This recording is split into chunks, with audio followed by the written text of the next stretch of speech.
Okay, well, hello. A couple weeks ago, I hit a little milestone here in the Philippines. It's 2 years that I've been living here now. And I was going to do a video about my day-to-day life and kind of keep everybody appraised of what I do. And then I got to thinking about it, and I said, well, I post stuff up here all the time. And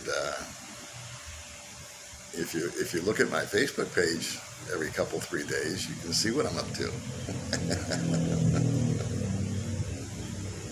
So I go over it again. I thought I'd take a minute and just maybe for my own self, kind of reflect back on why I came here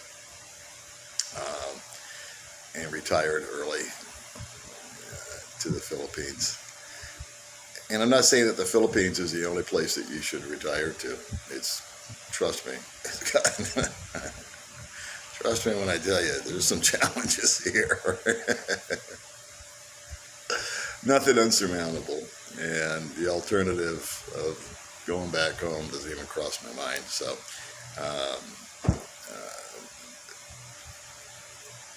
I'll just get into it. When I lived in America in my earlier years, I just did what normal people do. I got married, have kids. I actually adopted a couple of kids, had one biological son. And was married to my first wife for less than 2 years. That exploded. Was married to my second wife for like 8 or 9 years, and that exploded. And raised some kids. They got up on their own. They exploded.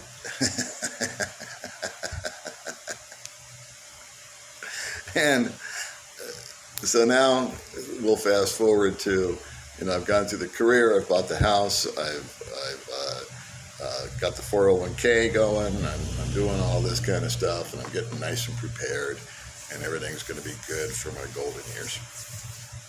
And in my 50s, I started living life as a bachelor, 50-year-old bachelor in this big old house. It was just me. The kids were grown up and the wife was gone and blah, blah, blah. So it was kind of a weird, lonely existence. And I started to experience, even though I had everything that I thought I wanted, I had all this stuff. I had the nice TV, and I had the nice place, and drove a new car every couple of years. I was in the car business, so that wasn't difficult. But every day was turning into this lonely existence, Groundhog Day.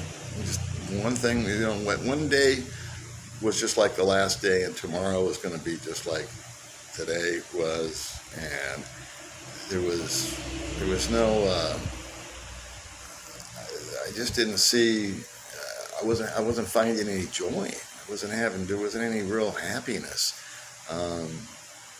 I was starting to get bouts of depression. I was starting to have unhealthy thoughts about sticking around, which is never good. I developed things like anxiety attacks, panic attacks. I would go out, I would go to work, I would come home, I would watch TV, I would usually just pick up some sort of fast food or something, and the big day for me was if there was something really good on TV on HBO on Sunday. Like right now it's Game of Thrones, everybody's watching. I used to watch Sopranos and Deadwood and The Americans, and those were the days that I got excited because wow, so the Sopranos are on tonight, and that's not a good highlight. I didn't have any real friends living there. The friends that I did have were from when I was married, and you know how that works. Half goes with her and some go with you, and the ones that went with me, they were already married and doing their thing, and so that just kind of fades away over time. Those people just kind of distance themselves. Not intentionally, but you tend to distance yourself from one another because the commonalities isn't there. I had workmates that I enjoyed hanging out with, but again, they had their lives, their kids. I always hang out with people that are younger than me, kind of an example set from my dad.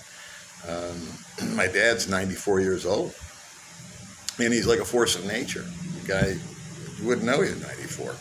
He looks better than I do. This isn't saying much. But I asked him one time when he was like in his 70s, I said, Dad,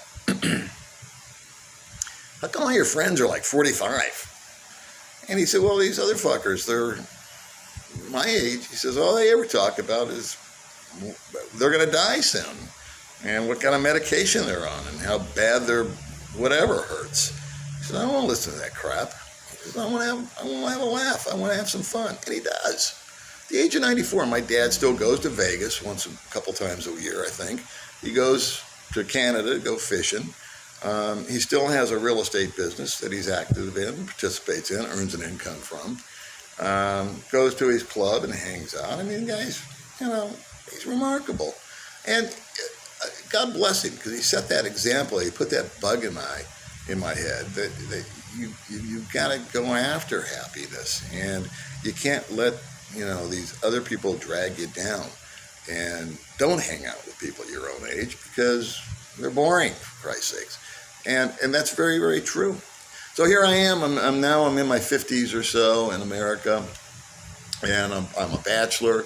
I'm living by myself. I'm going to a job that I don't like. I don't have any real friends. I don't have any kind of love life. I actually tried dating on, what was it called? Match.com.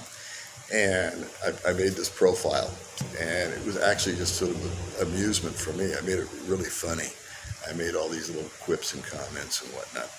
And I have 4 dates from Match.com. And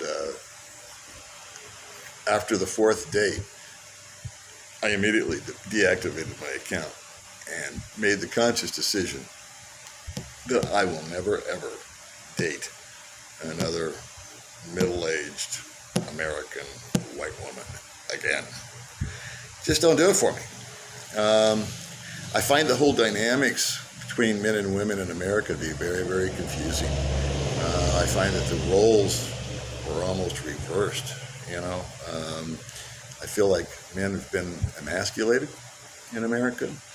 Friggin' women over there, the minute someone grabs their butt, they, go on Oprah and start a movement of some sort. So, no disrespect to women. I'm not grabbing women. It was just an example. There was one story that I'll relate to you, though, that just kind of summed it up. But before I came out here, I'm now 64, and I was just talking about my 50s. I was on this Match thing. And I swear to God, from the age of 50-something to now, 64, till the age of 62, which is when I came here, I did not date. I did not see a woman in any capacity other than to work with them and say hi. But the example I wanted to give was at my workplace, and a young lady that I had conversations with, and, sat in the lunchroom with and talked to her and kind of got to know her a little bit. One day she handed me a piece of paper that had come over the facts that I needed to complete my deal. And just me being a 64-year-old guy, or 60 at the time, 62, 61-year-old guy, I said, hey, thanks, honey. Thank you very much. And I walked away. Well, at the end of the day, as I was getting ready to go home, packing my stuff and walking out to my car, she caught up to me. And she grabbed me in the parking lot, and she said, I need to talk to you. I said, okay. And she said, I thought about this, and I like you. You've always been a very nice man, but my name is Jill. I said, I know. Your name's Jill. I was confused. I didn't know what she was talking about. She said, if you ever refer to me as honey again, I'm going to go immediately to HR. And I said, okay, no problem, Joe. Please, from the deepest part of my heart, accept my apology. Jeez Louise, what's up with that? I mean, I grew up in the 50s, 60s, 70s. If whenever I went to a coffee shop or a Denny's or the mall or interacted with a female, we would call each other sweetheart and honey. I mean, any guy my age can sit back and say, yeah. I'd go to Denny's, and the first thing the waitress would do is come up and say, well, how you doing, Cupcake? How are you, sweetheart? What can I get you, baby? You hungry?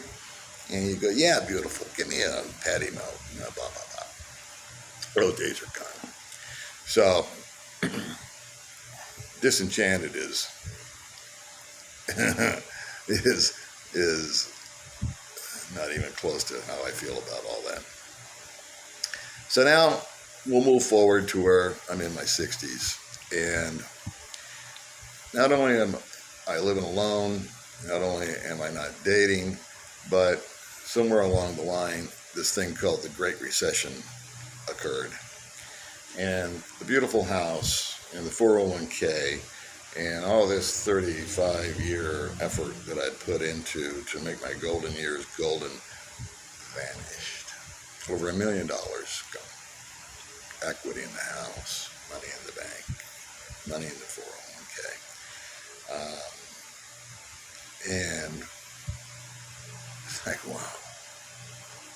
That's a tough pill to swallow when you hit my age. And I wasn't prepared for it, and the money was no longer coming in that it had been. The job was history. That industry got killed. And so now you don't have any money coming in. Everything you've saved is gone. There's no love life. There's no companionship. I don't have any friends. I mean, they're all married, doing their own thing. Gee whiz, I got a little depressed. I also started to develop anxiety attacks, panic attacks. I had a massive panic attack when I was driving on the freeway from my dad's place in California back to Las Vegas. It took me like 7 hours to get home. So that, coupled with all the dysfunction that was occurring within my immediate family with my kids. I have one son who I'll share with you, is a full-blown heroin addict. I have another adopted son that at the age of 20 got sentenced to 20 years in prison for a crime. I have a third son, adopted, who he was like my last hope, because he was diabetic, so he couldn't indulge in a lot of the nonsense that kids did, but he figured out how. So I observed him in the last few years that I was in the States, and he was smoking dope and going from job to job and girl to girl and acting irresponsibly. So that set in even more. What happens when you have children, at least what happened for me when I first had my children, was all this tremendous amount of hope and dreams, not for me, but for them. It was like, man, my son is going to go to college. He's super smart. He was in the GATE program at school. He's going to do all these. He's going to be a great human being. This guy can, I want my kid to change the world. I want him to be everything I wasn't.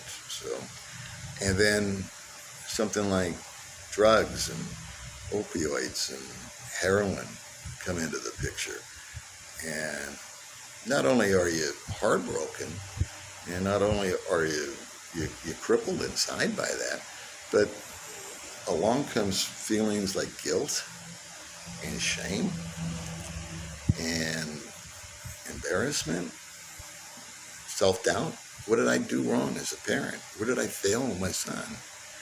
And then the next boy commits this crime that lands him at the age of 20 for 20 years in prison. I mean, he's going to be in prison for as long as you've walked the planet already. Yeah. And the third one is, you know, soon to be with him. So, my father and my best friend, Gary, pulled me aside because they could see where this was going. And they told me, Paul, you've got to stop. You're feeling guilty and ashamed and embarrassed, and you're down in yourself, and you're fretting, and you're drinking, and you're blah, blah, blah. But why? You did everything that you could. You didn't ever walk away from your kids. You invested in them. Your intentions were always good. Things like heroin or any kind of addiction is generally more powerful than the people that have the addiction, and it's more powerful than the people that are trying to deal with being around the addiction. It's just stronger. It's all-encompassing. But that didn't change the way I felt, but it did give me a different perspective. It did make me feel better. That two people that I respect the most, it said, this isn't on you, bro. You know, this is, bad decisions get made. I've made a lot of bad decisions. They made some bad decisions, and now they're living with the consequences. So, I had made a couple of trips out of the country, one in 2005, another one in 2009. I had loved Southeast Asia, and when I was there, and then when I got to my 60s, I just said, that's it. I'm going to go somewhere. Started doing some research, and after investigating this country, that country, these laws, cost of living was a big thing. How much will I get on my Social Security if I pull the trigger? How much money can I save, even though it's just been wiped out? And blah, blah, blah. I said, okay, the Philippines. And most of the time, I'm a believer that just because you change locations doesn't mean your problems don't go with you. I mean, if you're an addict, you don't leave your addiction in America. It goes with you. If you're a manic depressive, it's a good chance that manic depression will follow you. If you're prone to anything, you can't just walk away from your problems. Well, I did walk away from my problems. When I left America, I was addicted to oxycodone. It had been given to me because I had 2 vertebrae blown in my back. And they put me on that, and I developed a dependence on it. Came over here and just gutted it out, got over it, and that was that. I had a change of scenery. I had a change of venue. I began to make friends. I began to hang out with people younger than me.